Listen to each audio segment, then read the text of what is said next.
یہاں جو ظلم و ستم کا بازار گرم کیا گیا ہے اور جس طرح سے انسانی حقوق کی ایک مرتبہ پھر سے دھجیاں اڑائی گئی ہیں، اس صورتحال پر آپ کی کیا رائے ہے؟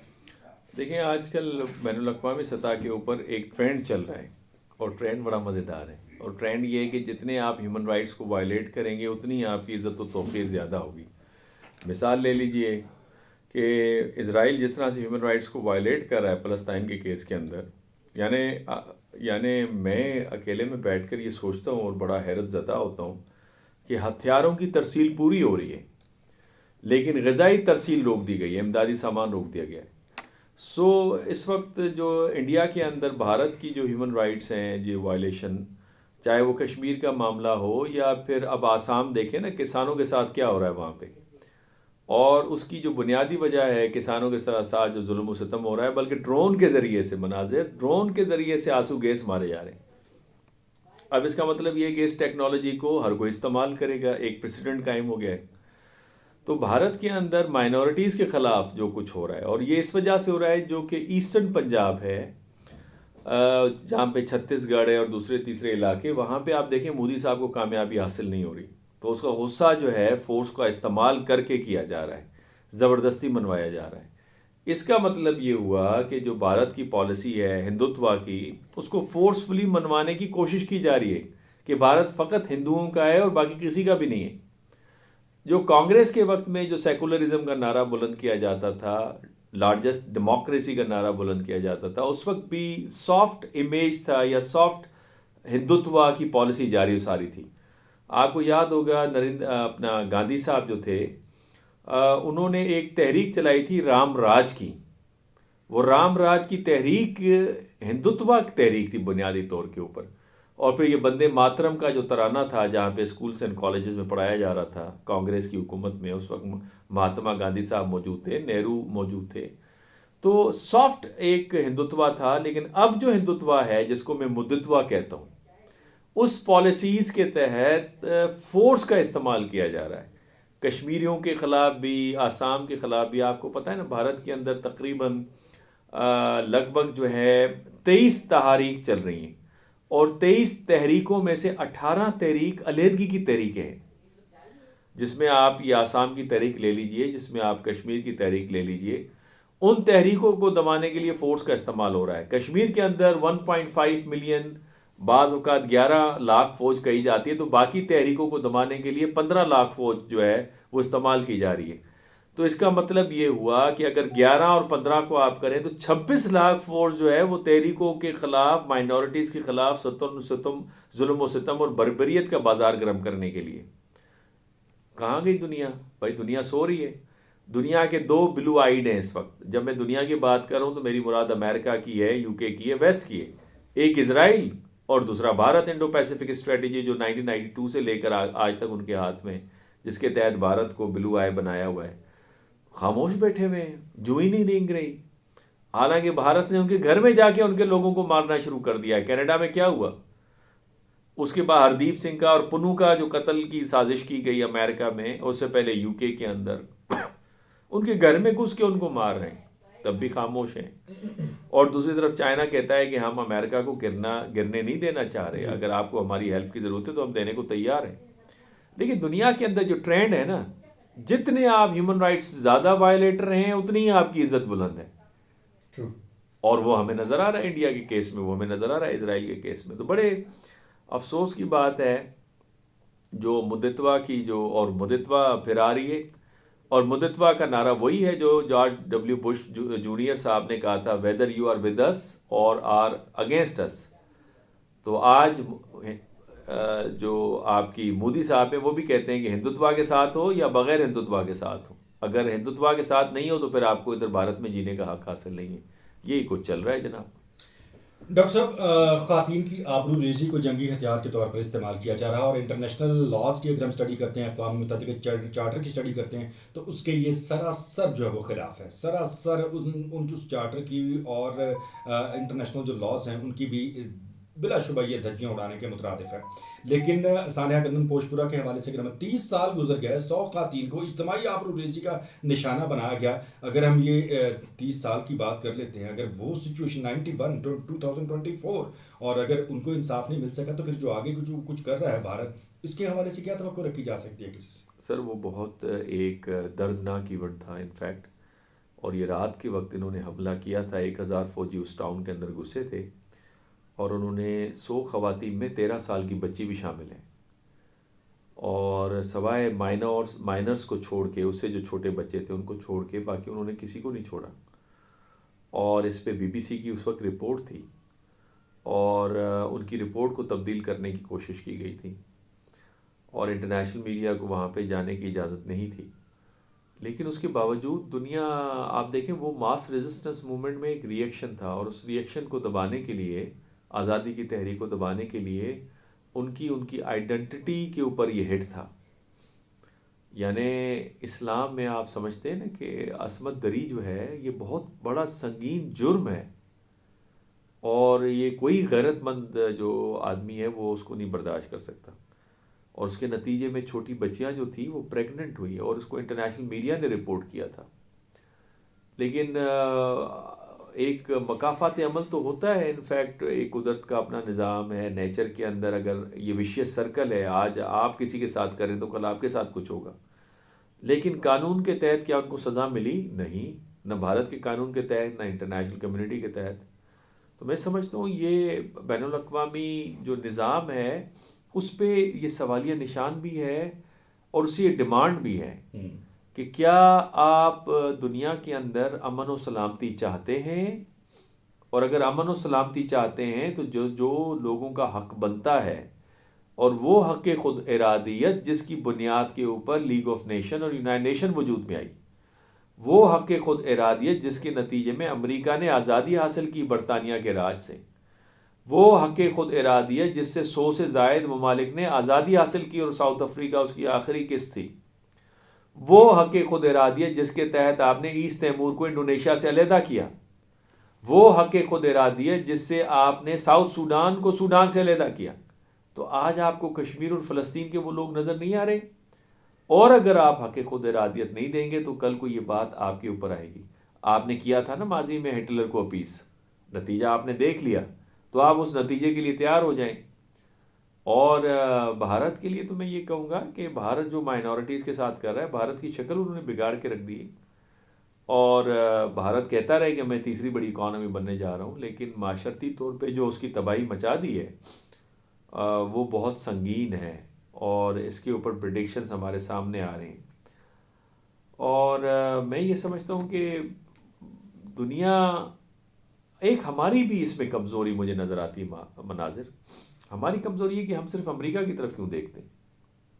تو سر باقی جن ممالک کے ساتھ ہمارا اتحاد ہے، جو ہم عموماً اپنے پروگرام میں ڈسکس کرتے بھی ہیں، تو ان کے ساتھ جب ہم بات چیت کرتے ہیں، ان حلیفوں کے ساتھ جب ہم اس معاملے کو ٹیک اپ کرتے ہیں، تو جو ان کا رد عمل ہوتا ہے، ان کی جو ایک یونٹی ہے، اس کا بھی کیا ایفیکٹ ہے؟ ذرا نہیں، کائنڈلی لیکن آج اس آپ، پہ بھی ذرا ہاں تھوڑی سی تو اچھی بات بحث کہی آپ کیجیے نے. گا. ہم نے ہمیشہ صرف مڈل ایسٹ کی طرف دیکھا ہے، چند ممالک کی طرف. ہم نے ہمیشہ صرف امریکہ کی طرف دیکھا ہے. کینیڈا بھی ہے، برازیل بھی ہے، ارجنٹینا بھی ہے. مڈل ایسٹ کے اندر اور بہت سارے ممالک ہیں، افریقہ بھی ہے. دیکھیں نا وہاں سے آپ سپورٹ، ابھی ساؤتھ افریقہ نے کیس لے کے گئے تھے نا ICJ کے اندر. Sorry to interrupt you sir, لیکن آپ کو نہیں لگتا کہ عالمی سیاسی منظرنامے پہ جو اثر و رسوخ امریکہ ہے وہ کسی نہیں اور نہیں ملک کا نہیں ہے؟ نہیں نہیں، یہ اس وقت ملٹی پولیرٹی ہے. اگر امریکہ کا اتنا اثر و رسوخ تھا تو بشار الاسد کو ہٹا دیتے نا، نہیں ہٹا سکے نا. جو مقاصد لیبیا کے اندر انہوں نے حاصل کرنے تھے، عراق کے اندر حاصل کرنے تھے، افغانستان کے اندر حاصل کرنے تھے، حاصل کر پائے. تو اس وقت بشار الاسد کو کون سپورٹ کر رہا ہے؟ یہ جو ریزسٹنس موومنٹ چل رہی ہے کون سپورٹ کر رہا ہے انہیں؟ تو سینٹرز آف پاورز دوسرے بھی ہیں، اور ان سینٹرز آف پاورز کے اندر رشیا بھی ہے، چائنا بھی ہے، ساؤتھ افریقہ بھی ہے، ٹرکی بھی ہے، برازیل بھی ہے. ٹرکی تو ہمیشہ آپ کے ساتھ کھڑا رہا ہے ہر مسئلے کے اوپر.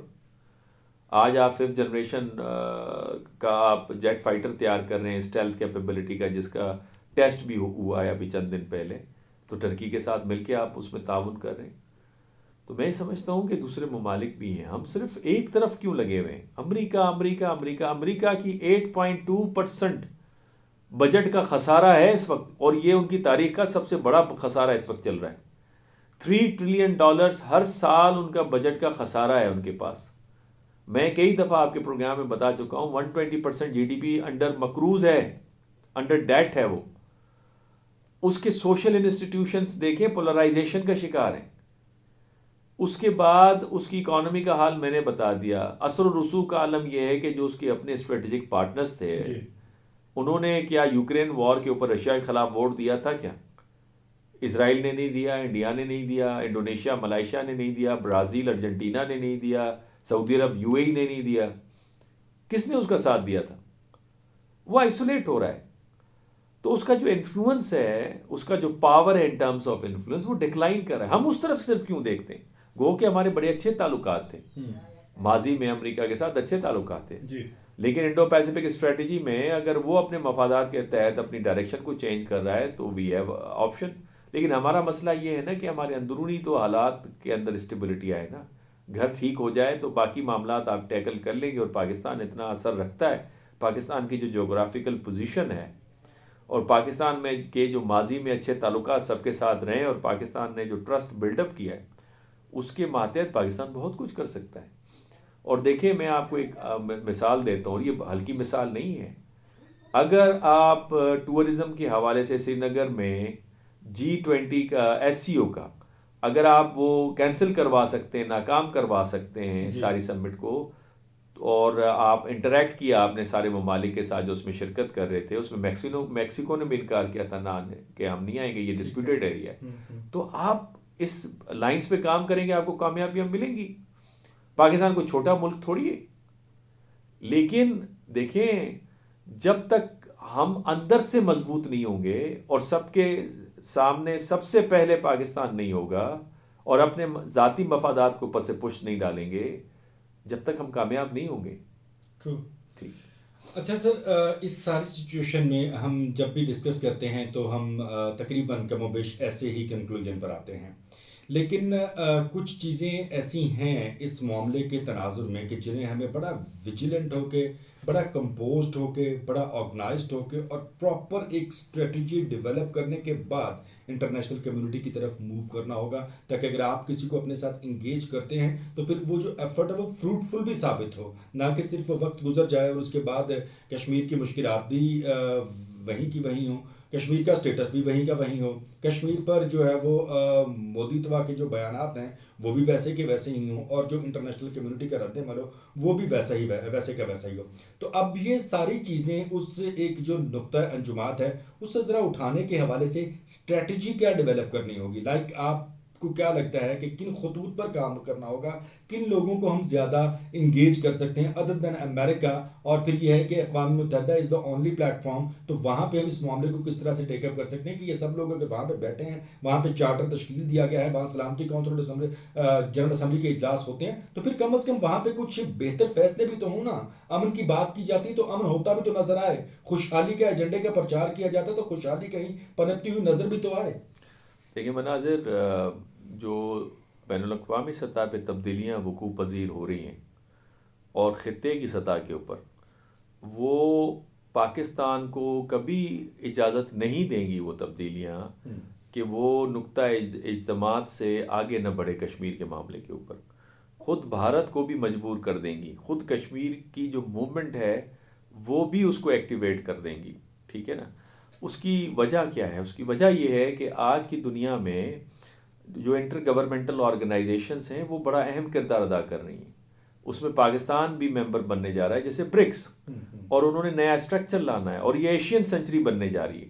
تو ایشین سینچری میں جب تک وہ خواب شرمندہ تعبیر نہیں ہوگا، جب تک ممالک کے درمیان میں کنیکٹیوٹی نہیں ہوگی، تعاون نہیں ہوگا، ٹھیک ہے نا، اس کے اندر کی رول بنتا ہے چائنا کا، اس کے اندر کی رول بنتا ہے بھارت کا بھی، پاکستان کا بھی، ٹرکی کا بھی، سب کا. جب تک کشمیر کا تنازع حل نہیں ہوگا تو کنیکٹیوٹی آپ کو سمجھ آتی ہے کہ وہ بنے گی. مثال کے طور پہ آپ سی پیک لے لیجیے. اس وقت سعودی عرب اور یو اے سی پیک کا حصہ بن گئے، 25 بلین ڈالر پاکستان کے اندر انویسٹ کر رہے ہیں. ایک نیا فیز سٹارٹ ہو گیا ہے، ML1 پہ کام شروع ہو گیا ہے. ٹھیک ہے، اب سوال یہ پیدا ہوتا ہے کہ اس کنیکٹیوٹی میں اگر بھارت شامل ہونا چاہتا ہے اور سینٹرل ایشیا کے ساتھ کنیکٹ ہونا چاہتا ہے، جس سے بھارت کو بھی فائدہ ہے، پاکستان کو بھی فائدہ ہے. سالانہ پاکستان اس کی مد میں $30 بلین کما سکتا ہے صرف راہداری پرووائڈ کر کے. لیکن راہداری ہم کیوں نہیں دے رہے؟ کیونکہ کشمیر کے مدعے کے اوپر بھارت کام نہیں کرنا چاہتا، بات نہیں کرنا چاہتا. تو یہ تو بھارت کے فیور میں، یا بھارت نے اس ایشین سینچری میں آئسولیٹ ہو کے رہنا ہے. یہ بھارت نے سوچنا ہے. جو بھارت کے پڑوسی ممالک کی کتنی بار میں آرگیومنٹ دے چکا ہوں, بھارت کے جو پڑوسی ممالک ہیں وہی چائنا کے پڑوسی ممالک ہیں, اور وہ چائنا کارڈ کھیلتے ہوئے بھارت کو آنکھیں دکھانا شروع کر دی ہیں. ان کے تعلقات چائنا سے بہتر ہو رہے ہیں بیکاز انہوں نے ترقی حاصل کرنی ہے, ساری عمر بھارت پہ تو نہیں انہوں نے انحصار کرنا. تو اس حوالے سے, اور پھر اکھنڈ بھارت کا جو خواب مودی صاحب دیکھ رہے ہیں, جس سے جو پڑوسی ممالک ہیں ان کے اندر ایک ڈر اور خوف اور ایک انسیکیورٹی پیدا ہو چکی ہے, تو وہ لازمی بات ہے خطے کے اندر ایک اور طاقت ہے اس کی طرف متوجہ ہوں گے, اس سے تعاون چاہیں گے, چاہے وہ بنگلہ دیش ہو, نیپال ہو, بھوٹان ہو, سری لنکا ہو, مالدیو ہو. ہمارے ساتھ تو ان کے پرانے تعلقات ہیں چائنا کے ساتھ. اس معاملے کے اندر میں یہ سمجھتا ہوں کہ جو تبدیلیاں وقوع پذیر ہو رہی ہیں ایشین سینچری کے حوالے سے, وہ بھارت کو مجبور کریں گی اس مسئلے کو حل کرنے پر. وہ پاکستان کو بھی ایکٹیویٹ کریں گی کہ اپنے اندر کے مسائل کو بھی حل کریں اور کشمیر کے مسئلے پر بھی معاملہ بہتر کریں. وہ مجبور کریں گی خطے کی طاقتوں کو کہ اس مسئلے کو حل کریں تاکہ ون ون سچویشن سب کے لیے کریٹ ہو. تو میں بڑا پر امید ہوں, لیکن اگین بار بار میں کہتا ہوں کہ this is the time in Pakistan where all political parties they must sign charter of crisis management. اپنے مفادات کو پس پشت رکھیں مہربانی کر کے, اور پاکستان کو فور فرنٹ پہ رکھیں, اور سب کو ساتھ لے کے جانا پڑے گا کیونکہ پاکستان اس سچویشن کے. سر بڑا دلچسپ نقطہ آپ نے یہ اٹھایا اپنی گفتگو میں. صرف یہ پاکستان اور کشمیر کے تنازع میں, دنیا میں اور بہت سارے تنازعات ہیں جن پہ یہی وتیرہ چلتا رہا ہے, جن پہ یہی اصول لاگو ہوتے رہے, جن پر یہی کھینچا تانی چلتی رہی ہے, اور نتائج آپ کے سامنے ہیں. دور جدید کی دنیا ہے, ٹیکنالوجی کا فروغ ہے, اور آپ بھی اکثر بات کرتے ہیں کنیکٹیوٹی کی بات کرتے ہیں, ٹریڈ بڑھانے کی بات کرتے ہیں, نیچرل ریسورسز کو بیٹر انگیج کر کے جو ہے وہ دنیا کو بہتری کی جانب گامزن کرنے کی بات کرتے ہیں, وہ سب نظر آتا ہے. تو یہ کوئی سمجھنے سے کیوں قاصر ہے کہ جب تک آپ صحیح معنوں میں انصاف جو ہے وہ اس کے تقاضے نہیں نبھائیں گے, غیر جانبداری کے ساتھ اپنے بنائے گئے قواعد و ضوابط پر عمل پیرا نہیں ہوں گے, تو یہ سب کچھ بیکار ہے. اس پہ بھی ذرا پلیز تھوڑا سا کچھ. یہ بڑی اہم بات کی ہے آپ نے انصاف کی. جس معاشرے میں انصاف نہیں ہوتا وہ معاشرہ ترقی نہیں کرتا, وہ تنزلی کا شکار ہوتا ہے. اور انصاف کو سقراط نے کیسے بیان کیا تھا, اور اس کے شاگرد ارسطوٹل نے کیسے بتایا تھا. اس نے کہا تھا کسی چیز کو اس کے اہل مقام پہ رکھنا انصاف ہے, اور یہی جسٹس کی ڈیفینیشن قرآن نے دی ہے. اگر اہل شخص کو آپ اہل کرسی پر نہیں بٹھائیں گے تو آپ کی فیصلہ سازی بہتر نہیں ہوگی, اور فیصلہ سازی نہیں ہوگی تو پھر یہی نتائج نکلیں گے جو آپ کہہ رہے ہیں کہ آج کے جدید دور میں ٹیکنالوجی سے آپ فائدہ نہیں اٹھاتے, آپ صحیح وقت پر صحیح فیصلہ سازی نہیں کرتے. ٹھیک ہے نا. مثال کے طور پہ لیٹ می کشمیر کے تناظر میں دیکھ لیتے ہیں. ہمارے پاس ایک چانس تھا 1948 میں کشمیر کو کنٹرول کرنے کا. سری نگر کے ایئرپورٹ کو اگر ہم قابض ہو جاتے تو کشمیر کا مسئلہ ہمارے ہاتھ میں تھا. 62 میں سائنو انڈین وار ہوئی ہے. اس سائنو انڈین وار کے اندر ہم نے دیکھا کہ چائنا نے آفر دی, اس وقت ہم نے اس آفر سے فائدہ نہیں اٹھایا امریکہ کے کہنے کے اوپر. رائٹ سر, ایک بریک لیتے ہیں, بریک کے بعد واپس آئیں گے, پروگرام میں گفتگو کے سلسلے کو مزید آگے بڑھائیں گے. آپ ہمارے ساتھ. یہ ریڈیو پاکستان